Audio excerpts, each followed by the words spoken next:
More people will have a warm place to sleep this winter after the Missoula City Council voted to allow churches and other groups a chance to offer shelter. It took a zoning change to make it happen, though. KPAX's Connor McCauley has more.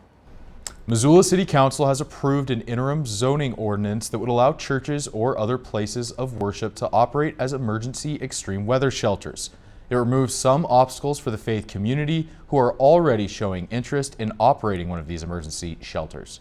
We have had churches who have approached the city in the past to provide temporary emergency shelter, and in the past we have required what's called a conditional use permit, which just creates an unnecessary burden of regulation and cost to the faith community that want to engage in the service that is really tied to their mission. And so these code changes tonight will remove those unnecessary hurdles and allow them to step up and serve this really dire need in our community. Places of worship and churches who would like to operate as one of these shelters will still have to meet city health and safety requirements. Absolutely. An important distinction is while we're removing some regulatory aspects, we aren't removing health and safety aspects. So any location is still required to abide by fire code and health code to make sure that these locations are safe for people to be in and safe for people to sleep in. It's not the city's only plan to combat what was a huge issue last winter, and officials expect to unveil their plan for the cold months later this week.